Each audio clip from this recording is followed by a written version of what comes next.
Okay, good afternoon, ladies and gentlemen. Welcome. I'm Son In-ju, on behalf of Institute for Future Strategy. I'm very delighted to welcome you to the first international public event organized by Institute for Future Strategy, 국가미래전략원. I think all of us are very fortunate today because we're gonna welcome someone to our campus who is a peacemaker and strategic thinker at the time when we observing war and inflation and a rapidly changing international order. I'm very privileged to introduce His Excellency, Mr. Ambassador Goldberg of the United States of America in Republic of Korea. Before serving as a U.S. ambassador to Korea, Mr. Ambassador already had an extraordinary career as a diplomat. Mr. Ambassador served as a State Department desk officer for Bosnia and special assistant to Ambassador Richard Holbrooke. As a member of American negotiation team, Ambassador made a significant contribution to General Framework Agreement for Peace in Bosnia, which put an end to the Bosnian War. Mr. Ambassador also served as ambassador to the Philippines and Bolivia and Colombia, and the chief of U.S. mission in UN-administered Kosovo. He also served in Washington as Assistant Secretary of State for Intelligence and Research. Mr. Ambassador Goldberg holds the personal rank of Career Ambassador, the highest rank in the U.S. Foreign Service. Rank of Career Ambassador was established by U.S. Congress in 1955. Since then, very few career diplomats have been given the rank of Career Ambassador in recognition of exceptionally distinguished service. We Koreans love ranking. Rankings matter. We are pleased to have the highest ranked diplomat as a new U.S. ambassador to Republic of Korea. Mr. Ambassador is a native of Boston with a great sense of humor and a broad knowledge of the international affairs and a strong moral principles. Please join me welcoming Mr. Ambassador to Seoul National University.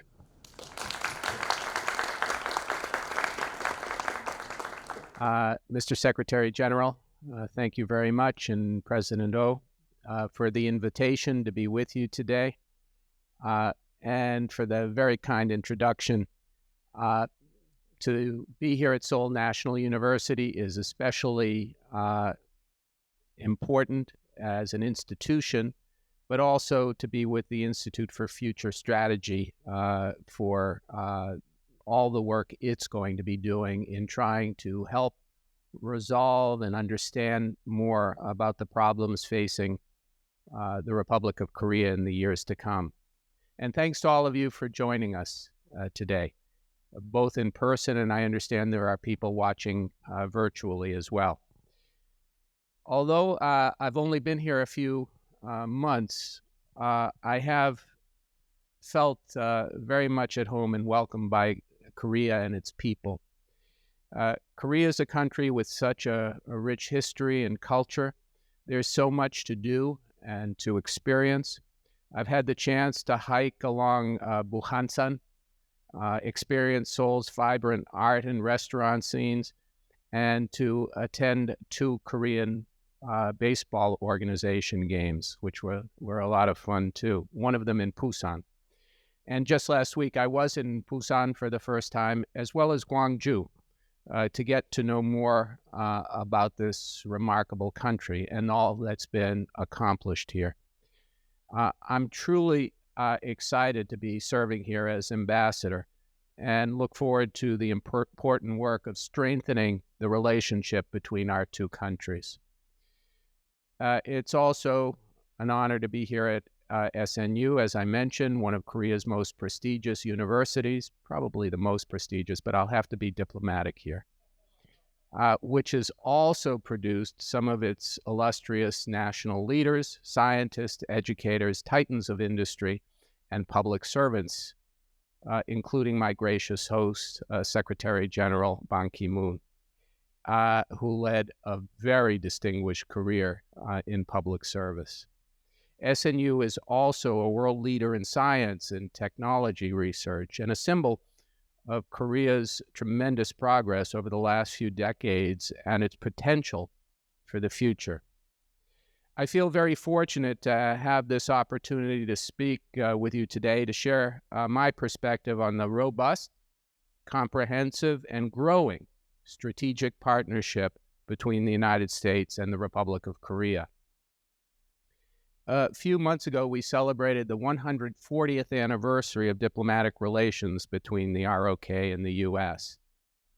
The foundation we laid in 1882 grew into a military alliance after the Korean War, which will mark its 70th anniversary next year, and turned into a global comprehensive strategic partnership today, as the Republic of Korea has evolved into a diplomatic, economic, military, and cultural powerhouse. The ROK now boasts the world's 10th largest economy. It's become a leading exporter of advanced technologies, including semiconductors and automobiles, a regional and global digital hub, and a cutting-edge innovator in emerging technologies with companies like Samsung, Naver, SK Hynix, and LG. Korean culture, both contemporary phenomena like K-pop and K-drama, and its more traditional culture and foods, including kimchi, which I learned to make last week in Gwangju, are known and admired across the world. And students from every corner of the globe come to Korea to study at its premier academic institutions, including Seoul National University. From a deep interest abroad in Korean culture and values, Korea's international profile has risen dramatically. Korea's growing economic and soft power have translated into a natural progression towards a greater role in world affairs, an evolution that will only serve as a positive influence in our global community. And it's a trend that the United States is very interested in assisting, to have Korea play a role in the world that is commensurate with its economic might, its science and technology, and the pop cultural phenomenon that has taken place. While the alliance is exploring new frontiers in its relationship, ranging from technology to trade to culture, there's something fundamentally new about the core of our bilateral relationship. Our ironclad alliance remains grounded in shared history, values, and vision. As the bilateral relationship steps into exciting new territory, a constant remains: our shared commitment to democracy, human rights, and open societies and open markets. These values motivate the work we do together and remind us of the people we serve. When I reflect on many of the advancements Korea has achieved and is admired for in tech, the sciences, culture, economic progress, and so much more, I'm struck by the similarities with what America accomplished over time and over many years. These shared achievements and our shared history make the United States and Korea natural partners and serve as the bedrock to build upon our strong and prosperous relationship. Our alliance is powerful enough to continue expanding and adapting to address the 21st century challenges, including COVID-19 and the climate crisis, while at the same time remaining a force for good. Sometimes this requires tough choices, a responsibility that does not come quickly or easily. And of course, the central focus of our relationship will remain a deep security relationship, especially with the threats that come from the DPRK and instability in the region. As you all know, President Biden made his first visit to Korea as president in May. It was especially meaningful for our president to travel to Korea so soon after President Yoon took office. I believe this demonstrates strongly the priority that President Biden places on strengthening our alliance. Both of our leaders share a commitment to advancing freedom, peace, and prosperity in the Indo-Pacific region, as well as to promoting democracy in the rules-based international order, fighting corruption, and advancing human rights. Our alliance truly is the linchpin for peace and prosperity in the region. Our long-held goal is to establish a sustainable and permanent peace on the Korean Peninsula, in cooperation with like-minded partners of the international community. During the May 21st summit, Presidents Biden and Yoon reaffirmed their mutual commitment to the defense of the Republic of Korea and stressed the importance of military readiness to ensure that our combined forces have the highest capability to deter a North Korean attack. Both the Republic of Korea and the United States have put great effort into encouraging the DPRK to denuclearize, including through UN security resolutions, international sanctions, while offering dialogue without preconditions. We've supported humanitarian aid operations in the country and offered COVID-19 assistance through the UN and other international organizations. But the North, regrettably, has refused to entertain any offer. Instead, the DPRK has launched a record number of missiles in 2022, and many anticipate it will proceed with a seventh nuclear test. In light of such actions, the U.S. and the ROK have strengthened our deterrence measures, including resuming full-scale combined military exercises. We'll also resume deployments of U.S. strategic assets, including Carrier Strike Group and other assets like fifth-generation fighters and strategic bombers to pre-2018 levels, as a demonstration of our seriousness in extended deterrence.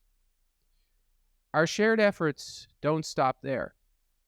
Together, we face unprecedented threats from authoritarian states like the People's Republic of China, Russia, and North Korea, and we are redefining and reinforcing the future of our shared security with joint initiatives that are modern, forward-looking, and inclusive. The United States and the Republic of Korea are working together to oppose all activities that undermine or threaten the rules-based international order and a free and open Indo-Pacific. This includes protecting peace and stability, lawful unimpeded commerce, and respect for international law, including the freedom of navigation and overflight. We applaud Korea for joining international efforts to support Ukraine and hold Moscow accountable for its unprovoked invasion, including supporting international sanctions, co-sponsoring the UN General Assembly humanitarian resolution on March 2nd, and voting to remove Russia from the UN Human Rights Council, as well as committing $100 million in humanitarian aid. As Russia's war of aggression continues, it's vital that democratic nations do all within their power to prove to Putin and to the world that his unprovoked, premeditated war will not succeed. Our security alliance has also afforded the stability necessary for Korea to become one of the world's most prosperous economies. I'm amazed, quite frankly, by the rapidly expanding U.S.-Korea business partnerships in a vast array of fields.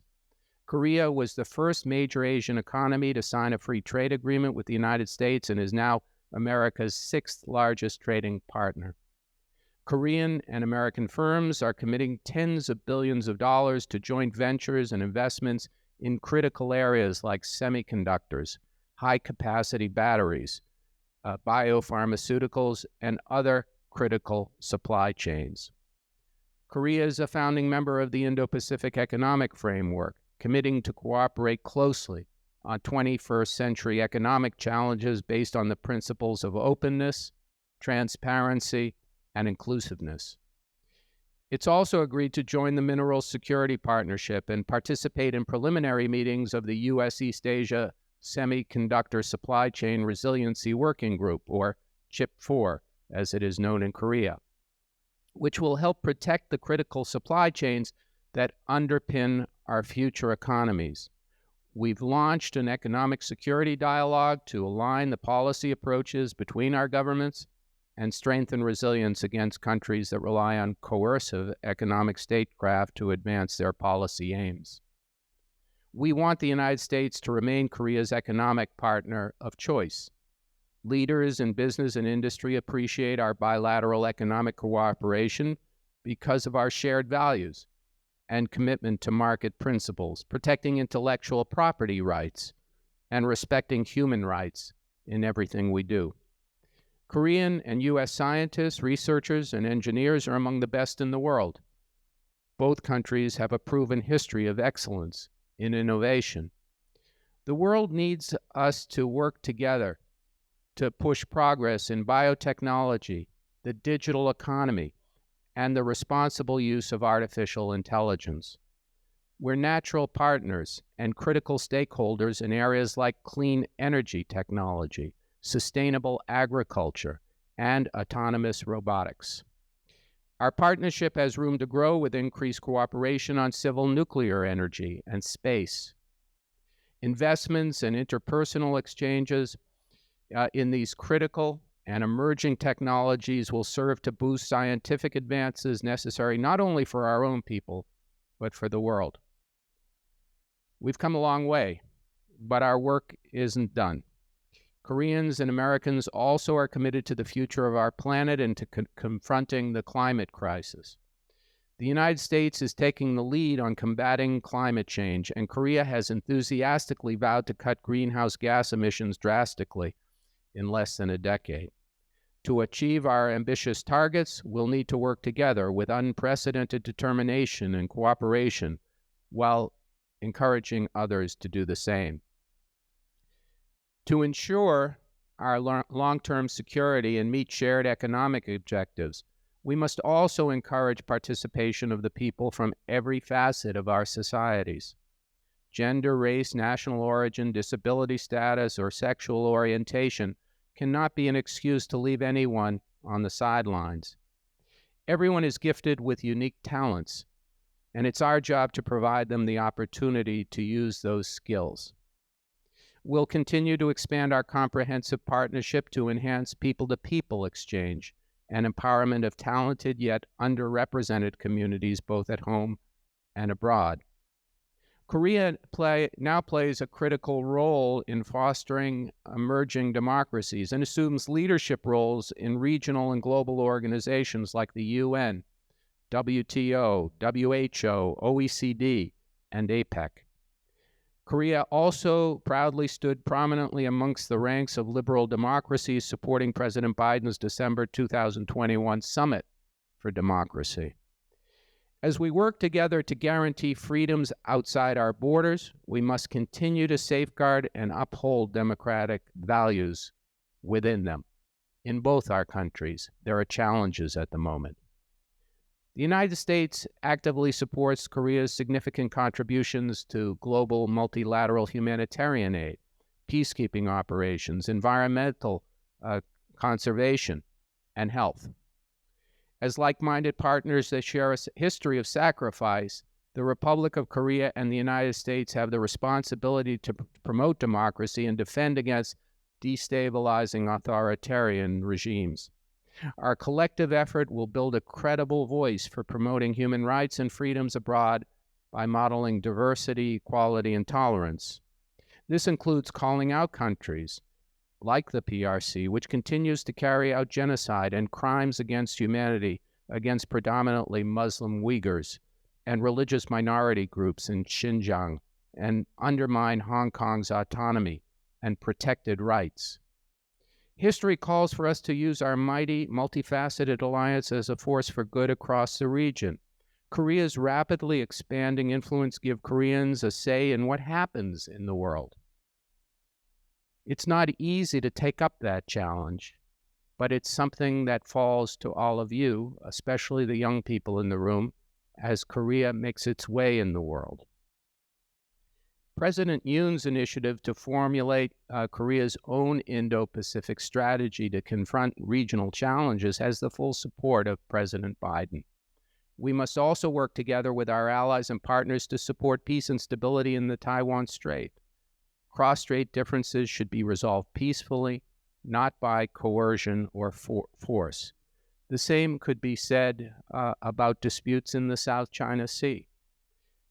The Republic of Korea is an essential, equal, and capable partner with the United States in all these efforts, but we're not alone. We have other friends in the neighborhood who share our values. For instance, when the Republic of Korea, the United States, and Japan work together to promote democratic values and principles, regional security and prosperity can be even stronger.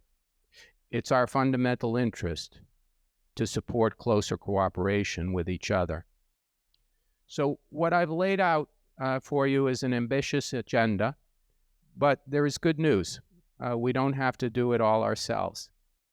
Because the thing about having been friends for more than a century is that our people have been building ties for all those years. Officials like me sometimes like to take the credit, but our respective governments aren't the heart of this relationship. Koreans and Americans themselves are, including around 2 million Korean Americans. So there's no doubt in my mind that the alliance and our relationship will last and prosper for another 140 years and beyond. But we have some challenges in the meantime, and together we can make more progress confronting those challenges and overcoming them. Thank you, and I look forward to your questions and the discussion with Secretary General Ban Ki-moon. Welcome, Ambassador Goldberg. I first met Ambassador Goldberg on April 30th, about 4 months ago, while visiting Colombia. The former President Santos of Colombia, he invited me and Ambassador Goldberg. That's the place where we met first. At that time, you were already designated ambassador to Korea. So it was a great opportunity for me to make a friendship already, even before you came to Korea. I'd like to congratulate your appointment as ambassador, and thank you for your very strong assurance for Korea-U.S. relationship another 140 years ahead. I think that's a very good vision, and the United States, by any standard, particularly for Korea, is the most important friendly partner. I'm sure that under your leadership, we will be able to promote all spectrums, all spheres of our bilateral relationship, as you said, economic, but also security issues now. Now, about the situation in Ukraine, as you said, on April 16, together with President Santos of Colombia, who is also a Nobel Peace Laureate, both of us represented the elders. The elders, for your information, is an organization founded by former South African President Nelson Mandela. So we are now trying to implement the ideals and goals to promote peace and security, development, human rights, as what has been, initiated by President Nelson Mandela. This is composed of just 10 former presidents or Nobel Peace Laureate and former Secretary General. So I'm now working as a vice chairman of these elders. So both of us met the President Zelensky. While I was very much angry by all these horrendous atrocities done to the Ukrainian people, at the same time, I was very much inspired by such a strong resilience of Ukrainian people. Against all this, they were fighting against the number 2 superpower, nuclear power state, and Russia. Their determined will and resilience, and to keep peace and security, and to keep their own country was inspiring. I and President Santos visited, before we met the President Santos, two places devastated by Russian forces. That is Bucha. It's just about 20 kilometers away from the capital city, Vieyu. If we can measure it, compare it here in Seoul, from Seoul City Hall, maybe to Jamsil, that's very near. They ruthlessly killed more than 500 people. I was surprised and I was angry and heartbreaking to see all these people who were killed randomly without any reason. Then we moved to another city, small city, European. That's a living quarter, living district. This military tank, they just shot with the cannons while people were sleeping. So this is a horrendous atrocities. So we condemned in the strongest possible terms that there should be accountability and justice. In fact, the elders strongly requested international community to establish a special criminal tribunal. If International Criminal Court is not able to take an action at this time because of all this multilateralism, now then we have to learn the lessons from this Ukrainian illegal invasion by Russia of Ukraine, another sovereign state of the United Nations, is something which must be condemned, and there should be a justice process. It has ushered in the multiple crises, not to mention peace and security and human rights, but also it disrupted the global supply chains, as we have seen. Most of the European wealthy countries like Germany and most of Italy, they are now being affected by the energy shortages. It also has created a very serious issue, how the United Nations, the symbol of multilateralism, how international community must strengthen multilateralism. Now we are very much concerned about the lack of United Nations, division of United Nations, particularly in the United Nations Security Council, because Russia is a permanent members wielding veto power. So nothing was able to be taken by the United Nations, except this Black Sea Grain Initiative, which was brokered by the United Nations Secretary General and also Turkey. That's the only source of relief for those people. Now, Ukraine is now suffering from multiple crises. First of all, humanitarian issues. More than 15 million Ukrainian people are either refugees or internally displaced persons, what we call IDPs. 7.5 million people have become refugees somewhere in Poland and nearby countries. Another 8 million people become, they're internally displaced persons. I myself was one of the IDPs during Korean War. I had to flee my hometown. This is a very serious issue, and therefore we issued our strongest possible solidarity and our support for the Ukrainian people. Now, one notable observation is some tendency that many countries are not showing much attention. They are not just looking at the fire over the other side.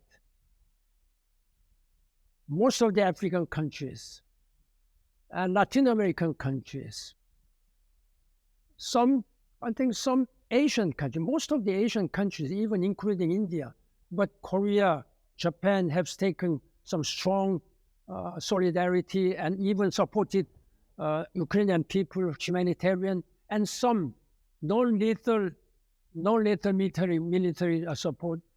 But I am just very much concerned about the tendency people are keeping silence in front of all this injustice.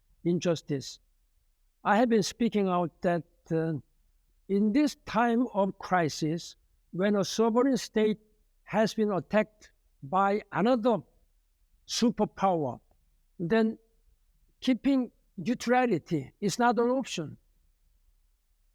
The very respected Archbishop Desmond Tutu, he once said, if I may quote, he said, taking position of neutrality in the case of injustice, then you have taken the side of the aggressor or oppressor. So we should really send our strong support. This may be to some other countries. This may be the case, to Korea. What would happen? We were saved by the United Nations, by the strong support of the United States during the Korean War. Without such international solidarity and support, Korea we would not be enjoying this kind of prosperity now. And therefore, I, as a former Secretary General, and also as a member of the elders, we have been really speaking out. There must be an accountability process. Justice should be kept. There should be solidarity, strong solidarity to Ukrainian people. Then geopolitically, Ukraine is located just between Russia and other European countries. Then President Biden, he said that this is a confrontation between liberal democracy and other authoritarian regime. I think this is a very correct judgment of the situation. Therefore, we must make sure that if we really want that another such kind of authoritarian authorities would attack another sovereign state, to prevent that, we have to take all necessary show solidarity and support. This is what I am really thinking at this time. Can I just add? Please. There isn't a word that the Secretary General said that I disagree with. I completely agree. And the only little bit of history that I can add is when we were negotiating the Dayton Accords in the mid-90s, Ambassador Holbrooke and the rest of us, we made clear that the justice provisions would not be, there would be no amnesty, no ability for people who had committed war crimes to avoid justice. And so there is an end to this conflict while still maintaining those principles. And both of you emphasized the importance of human rights, freedom, and solidarity. I completely agree. Also, during your speech, your excellent speech, you emphasized the importance of democracy and open economy. That is what I believe in. Yet, I think the performance of these institutions is also important. If we look back on the Soviet Union, people in the Soviet Union had a strong desire to enjoy freedom as well as prosperity, which caused the demise of Soviet Empire. And I wonder whether you have strong confidence in America's democracy and America's free economy. If we have confidence, may I ask why? Secretary General mentioned to me that your new institute is going to be looking at questions of democracy and participatory and liberal democracy here in Korea. We have those challenges in the United States as well. We have to overcome a certain political philosophy that may think that institutions and proper functioning of government is somehow illegitimate or is a barrier to prosperity.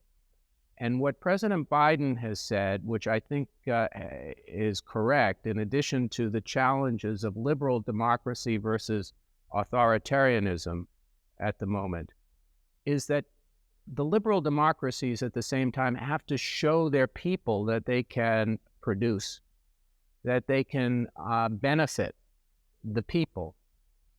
And so that's the challenge also, that there be tangible benefits and reasons that people will see, not just the arguments about democracy.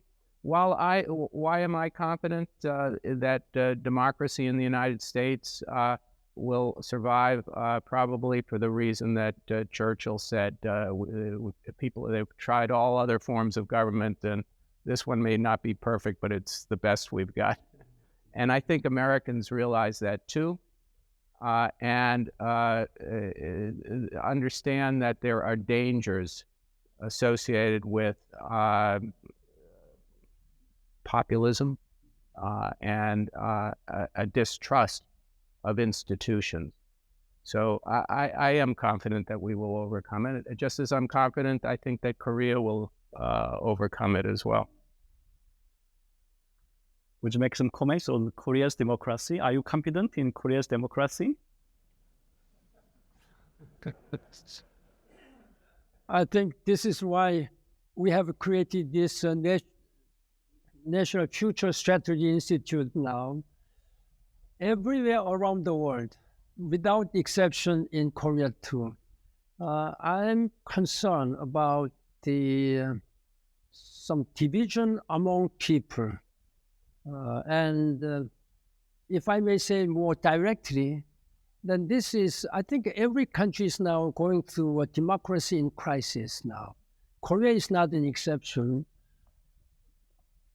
Why?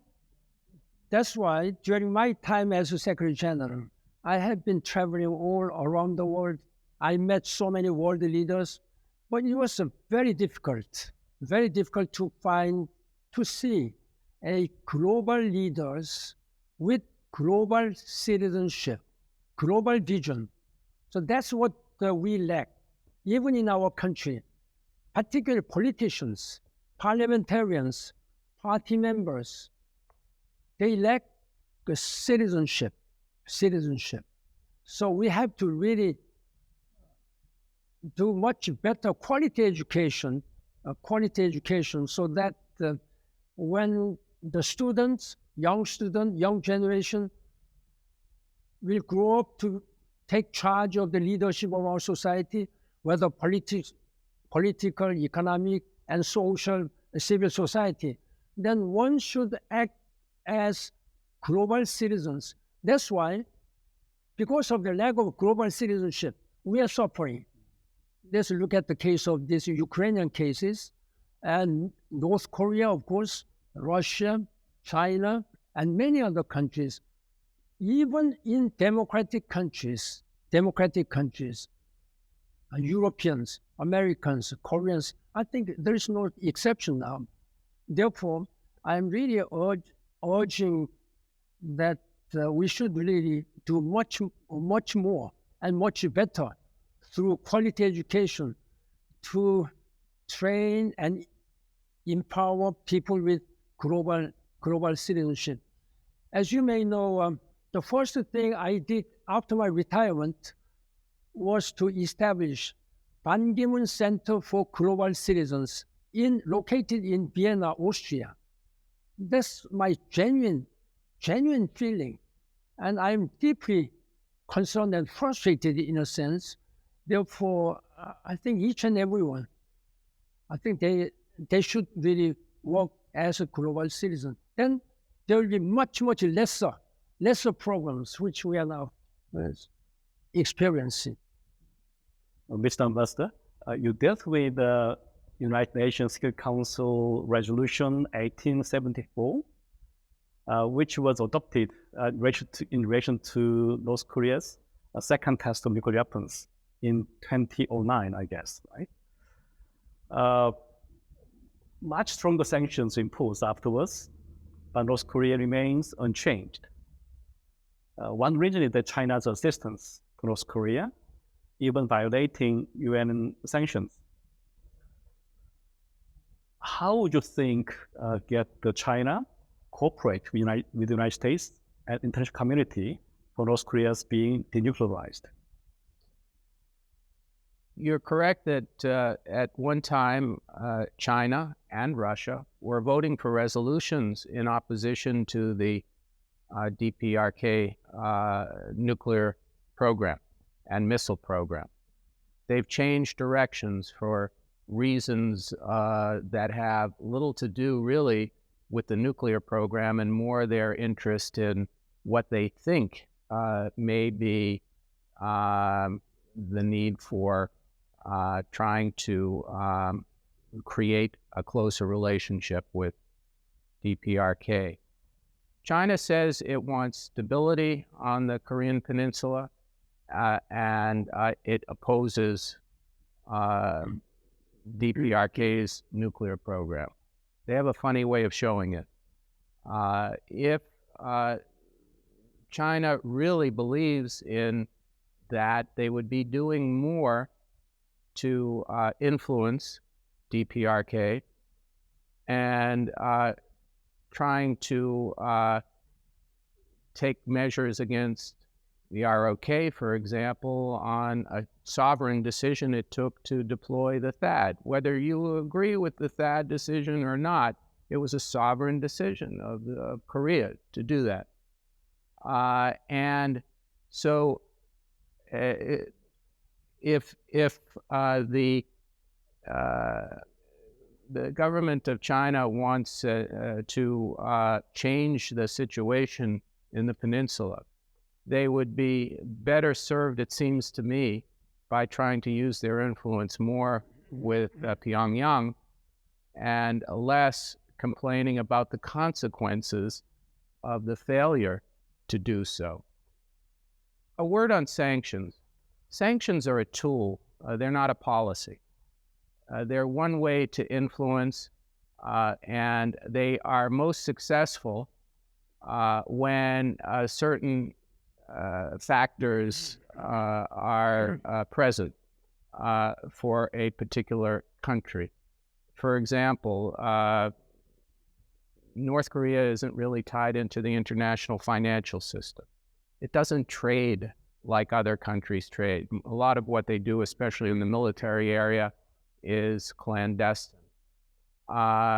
They don't have any public opinion to really voice about the conditions, because public opinion doesn't get you anywhere in North Korea.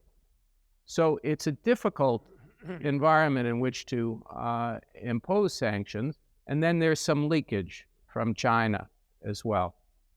But at the same time, they want those sanctions lifted. Why? Because they have had a bite on the North Koreans, and it's a tool. We want to go back to negotiations. We have stated, and President Biden has stated, we'll do that without any preconditions.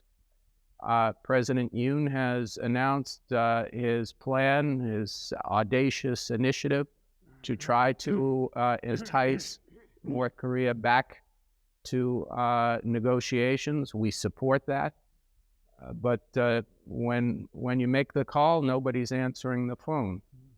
And China could play a much more positive role in trying to not just maybe, as has been speculated, trying to avoid a nuclear test so as to upset the party Congress in October, but something real, and to get back to the relationship that we had before, where we were all trying to get denuclearization trying to get Pyongyang and Kim Jong-un back to the table.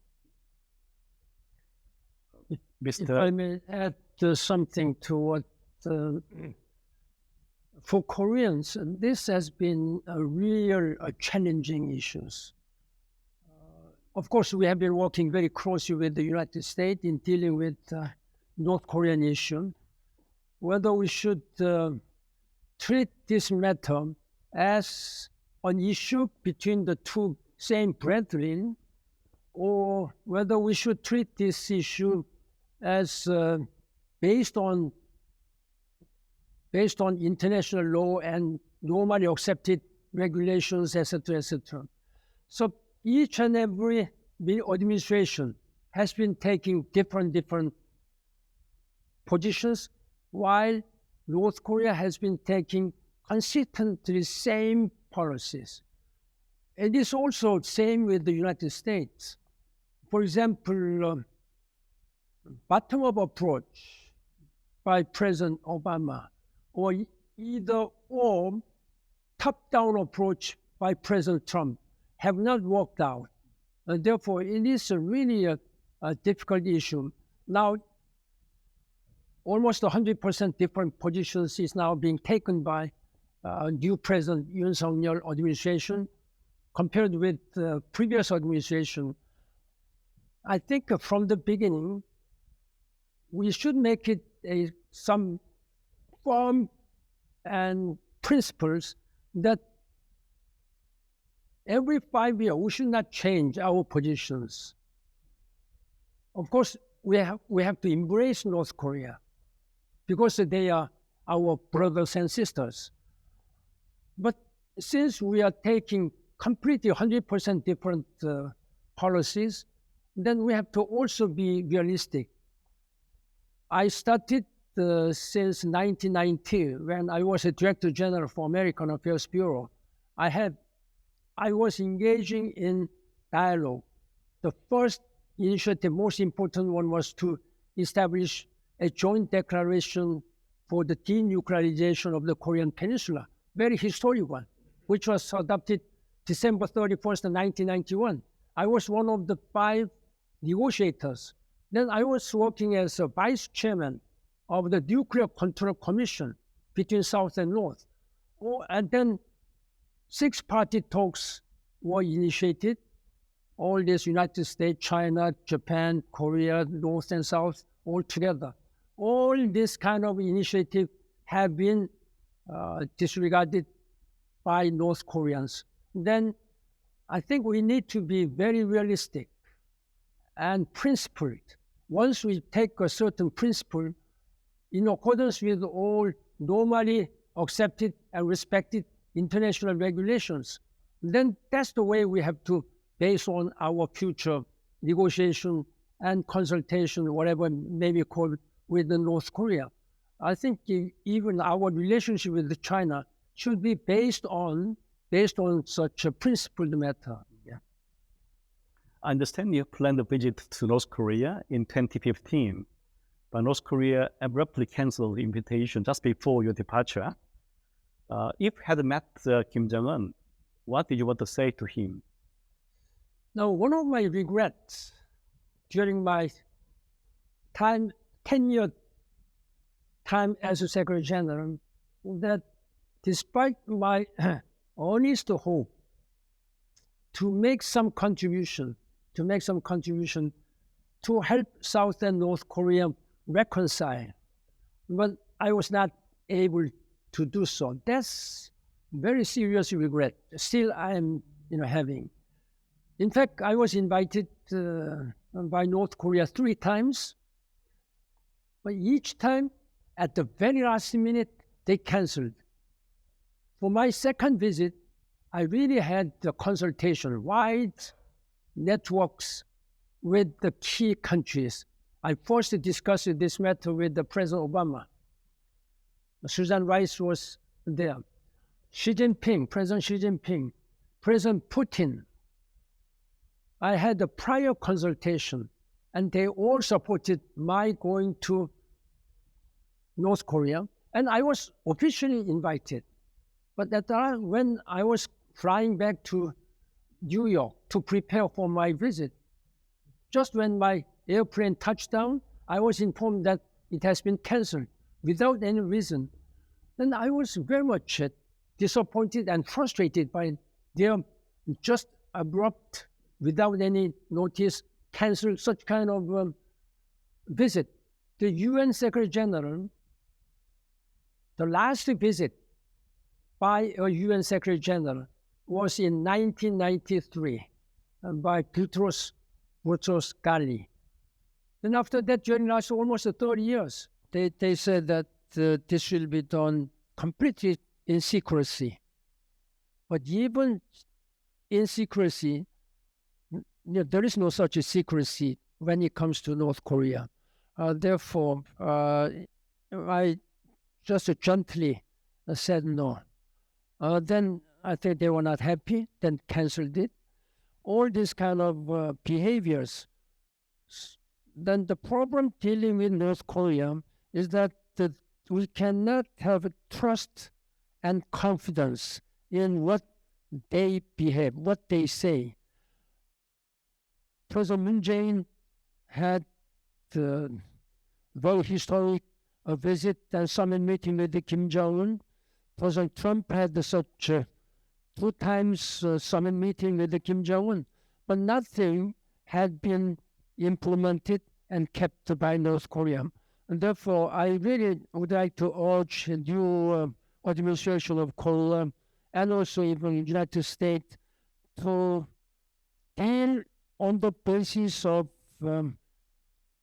some international recognized principles. This is the one, if we cannot just be handled by this, at their own will by North Koreans. I think my university contributes to climate change by turning off air condition. Yeah. At time of 6 o'clock. So we are, I think it's the time limit. So I have some questions from the floor. And so I will ask some questions from students, especially. I think we had some debate about the Inflation Reduction Act, which was passed recently by the Congress, United States Congress. I have to look at the act. I think the elements are quite good. We have to learn from these elements. But what element the South Koreans are concerned about is tax credit is given to electronic vehicles which are manufactured in the United States. Therefore, South Korean exporters are excluded from receiving this tax credit. Do you think this kind of act can be remedied, or do we have any other approach to fix the problem South Koreans recognize?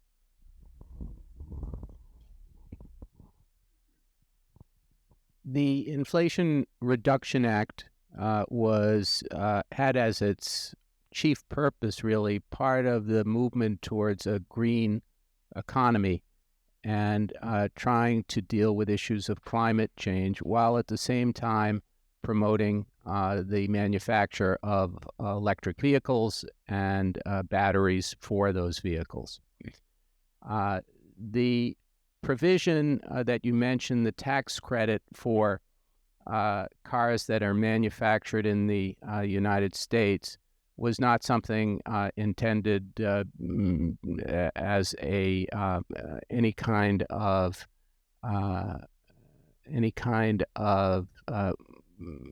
Korea-centric decision-making in the U.S. Congress. But at the same time, we have heard the message from the Korean government and Korean business. I think we will have a conversation about elements of the act. There are some Korean companies that will benefit immediately from the act. Some of the battery manufacturers will, in fact, see an increase in demand for their products.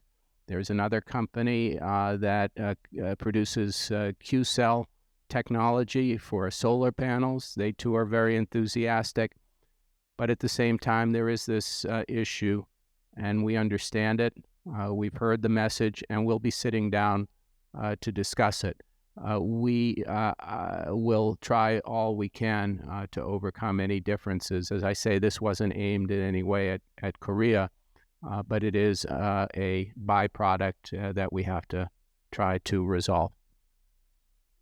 As regards high-tech industries, a professor at UC Berkeley pointed out the shortage of skilled workforce is the main obstacle to the development of high-tech industry in the United States. We have the same problem here in South Korea. So I have the thought to have a joint program in educating young people for these industries and joint research programs between universities in the United States and South Korea. Would you be interested in this kind of joint programs of education? For example, for some years in the United States, for the others in South Korea, the kind of joint programs or joint research as well. Would you be interested in development of this kind of research? Absolutely. Absolutely. And I think it's one of the issues that we'll discuss, if not at the preliminary meeting later on in this CHIP 4 process, how to encourage greater participation by students in science and technology, engineering, so that we have a workforce in the future, how to facilitate the movement of people through visas to and from the countries participating. So I think that's a very important issue. Here in Korea, you'll also be facing demographic challenges, another issue that the Institute will be looking towards. But we all need this skilled workforce to produce these technological advances. And so absolutely, and without governments, the universities have a tremendous role to play just dealing with each other and creating relationships. When I went to NAVER, the technology company here, they mentioned how they had this association with MIT in Cambridge in the United States.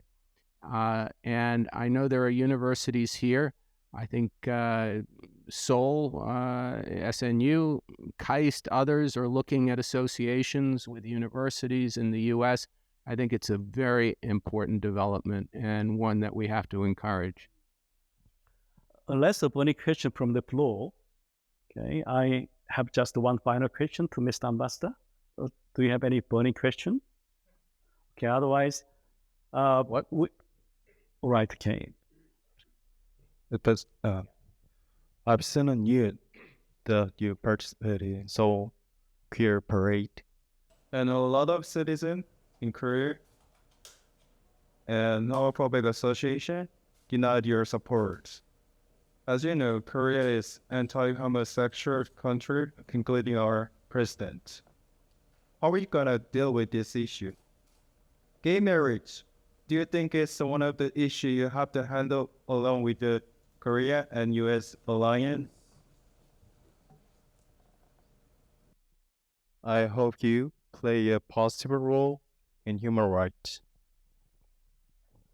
So let me say that I did attend an event in Seoul shortly after my arrival that was a pride event, they call it, from the LGBTQ community, because the United States and the Biden administration supports those rights as human rights. And I know that some people take that personally. I'm a diplomat. I support this policy because I am a representative of the U.S. and we believe very strongly in human rights. As for gay marriage or any of the legislative issues, those are Korean issues. You have to settle those here. There are many countries in the world that have handled these issues differently. In our case, it was the Supreme Court of the United States that made a decision under the Constitution, under constitutional grounds, to provide for gay marriage in the whole country. Several states had done it before that. But yes, as representatives of our country, we do support human rights, and we consider those rights to be among them. I know that Korea is a very culturally conservative country, and you'll take decisions, and people here have to also work to further those issues.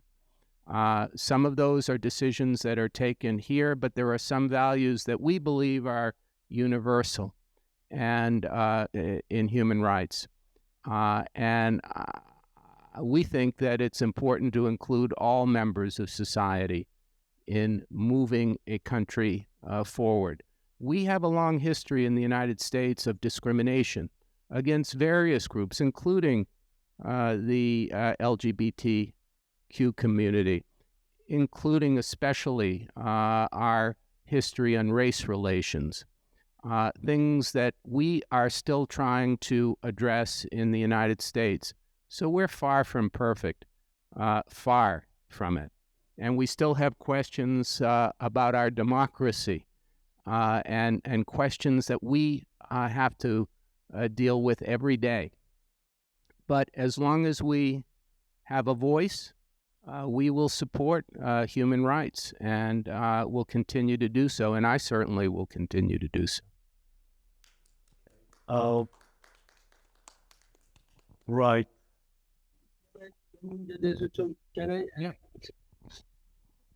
I'd like to add a little about the human rights, what Ambassador Goldberg has said.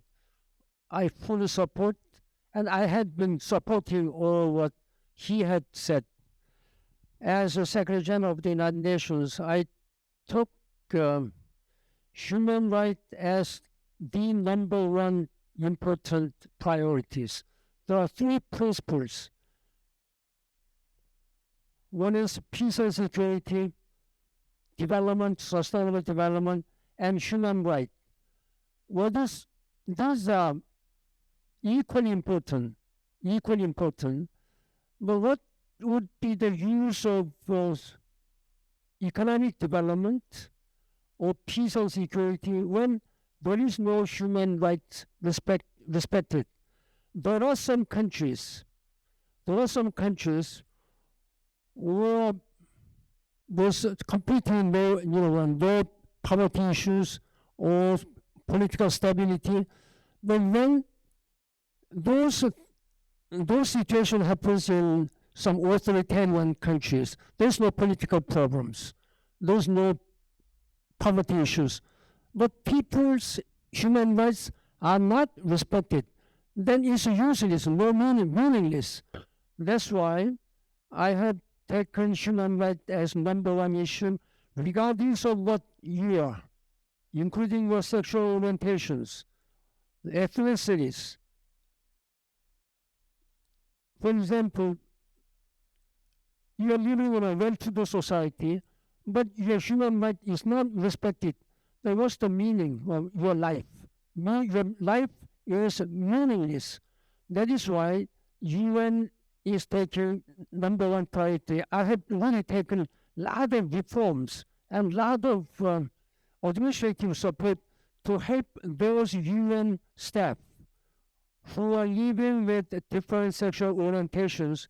They should be treated equal and fair without any discrimination. As he said, that the Supreme Court of the United States has handled a very historic decision in June 2015,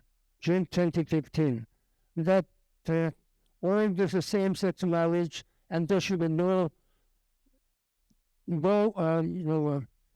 differences between, because of the no human rights should be abused because of the sexual orientation. In fact, therefore, with this kind of my strong commitment, I was awarded Harvey Milk Award. This is the highest, most famous and respected award to those people who have been keeping these human rights. So I'm proud, even though I was born and grown up and living in a very conservative society, and then I have really taken this number one issues. Yeah. We lag behind our schedule, but I think it's very worthy time to discuss very important matters with two senior diplomats, Mr. Ambassador, the Secretary General. Would you join me in applauding one round of applause to Mr. Ambassador and Mr. Secretary General?